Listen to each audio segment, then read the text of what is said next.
월 수입 500만 원 보장? 와, 정말 달콤한 말이죠. 그런데 만약 이 약속이 당신의 모든 걸 앗아가는 덫이라면 어떨까요? 오늘 우리가 파헤쳐볼 이야기는요, 한 사람의 인생을 송두리째 무너뜨린 화물차 지입 사기, 그 교묘한 함정에 대한 이야기입니다.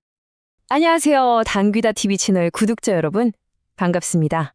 방금 말씀드린 월 수입 500만 원, 이 솔깃한 약속이 어떻게 한 사람의 인생을 앗아가는 덫이 되었는지 오늘 그 가슴 아픈 사건을 한번 따라가 보겠습니다. 이야기의 주인공 피해자 김광식 씨의 이 한마디에서부터 시작합니다. 2달째 집이 아닌 이 4.5톤 트럭에서 쪽잠을 자면서 생활하고 계세요. 가족들한테는 차마 사실대로 말도 못하고 매일 아침 그냥 출근하는 척 집을 나서는 상황이라고 합니다. 아니, 도대체 어떻게 된 일일까요? 안정적인 수입을 보장한다는 그 약속이 어떻게 한 가정을 이렇게까지 벼랑 끝으로 내몰았을까요? 지금부터 그 과정을 하나하나 차근차근 따라가 보겠습니다.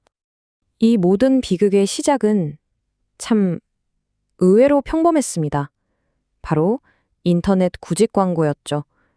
평범한 가장이었던 김광식 씨는 그저 안정적인 일자리를 원했을 뿐이었습니다.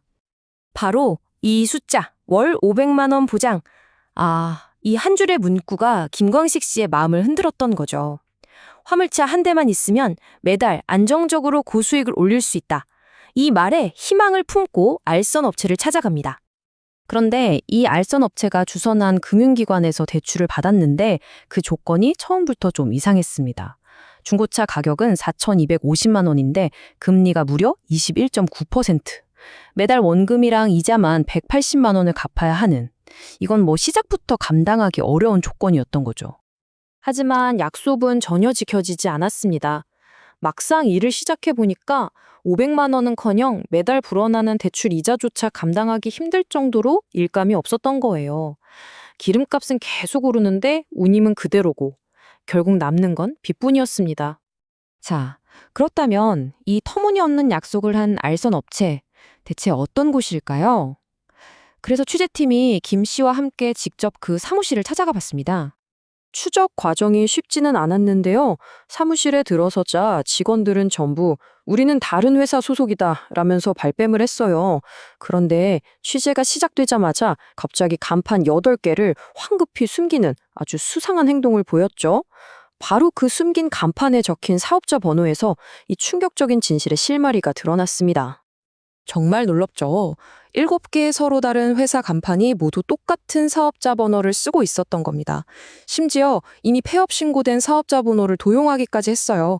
그러니까 사실상 하나의 업체가 여러 개의 유령 회사를 내세워서 영업을 해온 거죠. 그리고 더욱 비극적인 사실은요, 이렇게 사기를 치고 있는 가해자들 중에 과거에 똑같은 지읒차 사기를 당했던 피해자들이 일부 섞여 있다는 점입니다. 피해자가 다시 가해자가 되는 그런 끔찍한 악순환이 반복되고 있었던 거죠. 자, 이 사기의 진짜 핵심은 바로 이 대출 과정에 숨어 있습니다. 아니, 어떻게 차값보다 더 많은 빚을 지게 되는 걸까요? 사라진 1,250만 원의 비밀, 지금부터 파헤쳐 보겠습니다. 여기 화면을 한번 보세요. 김광식 씨가 산 트럭의 실제 가격은 4,250만 원입니다. 그런데 금융사에서 실제로 나간 대출금은 무려 5,500만 원이에요. 그럼 이 차액, 1,250만 원은 대체 어디로 사라진 걸까요? 수법은 이렇습니다. 정말 교묘해요. 알선 업체가 대출 심사를 받을 때 김 씨의 차가 아니라 6,900만 원짜리 다른 차의 가짜 매매 계약서를 금융사에 제출하는 겁니다. 금융사는 이걸 보고 대출 한도를 높여서 5,500만 원을 내주죠. 결국 알선 업체는 실제 차값 4,250만 원을 빼고 남은 차액을 꿀꺽하고 피해자는 차값보다 훨씬 많은 빚을 떠안게 되는 구조입니다. 여기서 당연히 이런 의문이 들죠. 아니, 국내 최대 규모의 금융회사가 어떻게 이런 가짜 계약서에 속아 넘어간 걸까요? 정말 몰랐을까요? 아니면 이 모든 구조를 알면서도 그냥 내버려둔 걸까요? 금융회사 관계자의 대답 한번 들어보세요. 정말 귀를 의심하게 됩니다.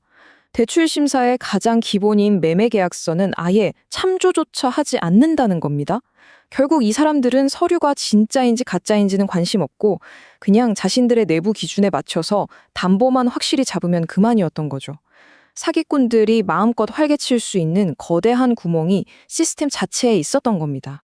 더 기가 막힌 건요. 이 금융회사는 절대로 손해를 보지 않는 구조를 만들어 놨다는 점입니다.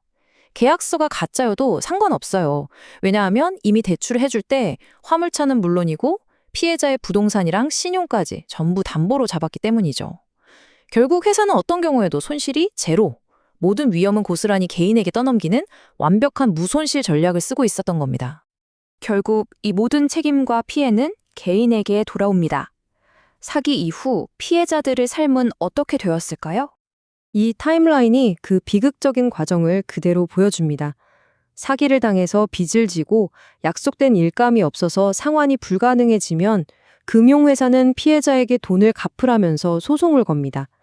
결국 피해자는 신용불량자가 되고 가정마저 파탄에 이르게 되는 거죠. 또 다른 피해자의 이 한마디가 이 사기가 한 개인의 경제적인 문제를 넘어서서 한 가정의 일상과 행복까지 얼마나 처참하게 파괴하는지를 보여주는 것 같습니다. 아이들과 함께하는 아침 식사라는 그 소박한 행복마저 잃어버리게 된 겁니다. 이 모든 걸 지켜보면서 우리는 질문을 던져야 합니다. 과연 이게 단순히 속아 넘어간 개인의 불행일 뿐일까요? 아니면 이런 사기를 조장하고 피해자를 보호하지 못하는 이 허술한 사회 시스템의 문제는 아닐까요? 이 질문의 답은 아마 우리 모두가 함께 찾아야 할 겁니다. 당신 귀에 지식을 쏙쏙 넣어드립니다. 당기다TV 채널이었습니다. 오늘 내용이 우리 사회의 어두운 단면을 이해하는 데 조금이나마 도움이 되셨다면 구독과 좋아요로 응원 부탁드립니다. 감사합니다.